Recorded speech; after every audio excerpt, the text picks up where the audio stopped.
بسم اللہ الرحمن الرحیم۔ السلام علیکم۔ یوٹیوب چینل پر طارق متین آپ کو خوش آمدید کہتا ہے۔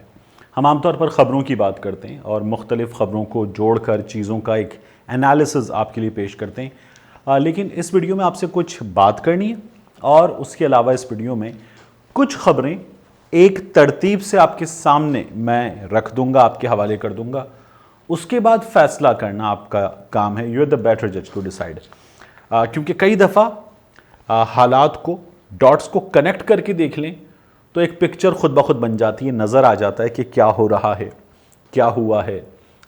آپ کو ٹریجڈی کی پوری پکچر مل جاتی ہے، آپ کو سینسیشنلزم کی پوری پکچر مل جاتی ہے، آپ کو ہنسی آ جاتی ہے، آپ کو کامیڈی کی پوری پکچر مل جاتی ہے۔ تو بہرحال میں کچھ چیزیں، کچھ ڈاٹس کنیکٹ کر کے سامنے رکھوں گا آپ کے، اور اس کے بعد جو پکچر بنے گی آپ فیصلہ کر لیجئے کہ وہ پکچر کیا ہے، کیسی ہے۔ پہلی تو ایک خبر ہے، میاں نواز شریف کو آج اشتہاری قرار دے دیا گیا ہے۔ ان کی جائیداد ضبط کرنے کی کارروائی کا آغاز ہو گیا ہے۔ دائمی وارنٹ میاں نواز شریف کے جاری ہو گئے ہیں۔ 7 روز کے اندر تفصیلات طلب کر لی گئی ہیں۔ توشہ خانہ جو کیس ہے اس میں اس سے توشہ خانے سے گاڑیاں لینے کا یہ معاملہ ہے۔ یوسف رضا گیلانی، آصف علی زرداری صاحب پر فرد جرم عائد کر دی گئی ہے۔ میاں نواز شریف صاحب جو ہیں وہ اشتہاری قرار دے دیے گئے ہیں۔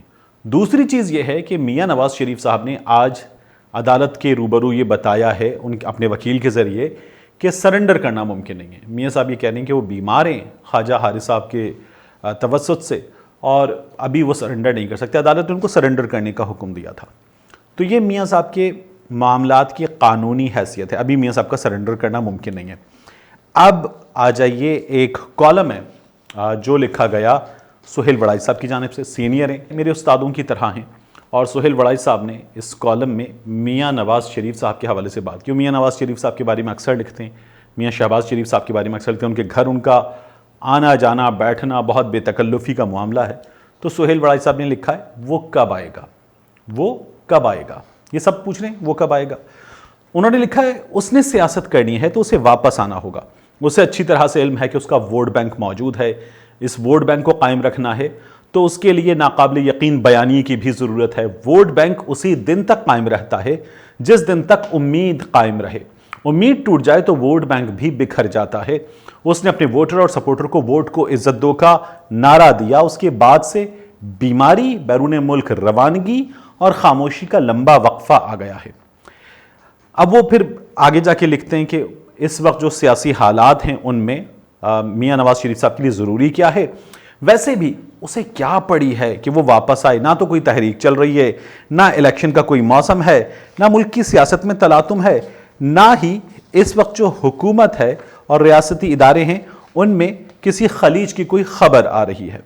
پھر وہ لکھتے ہیں مہنگائی، بے روزگاری، بے چینی وغیرہ ان چیزوں پر اسے چاہیے کہ وہ کیوں نہ لندن میں بے فکری سے آرام کرے، علاج کروائے، اپنی یادداشت کھوتی ماں کے ساتھ وقت گزارے، موقع ملے تو ہائیڈ پارک میں سیر کرے، اہل خانہ کے ساتھ کافی پیے یا کھانے کھائے۔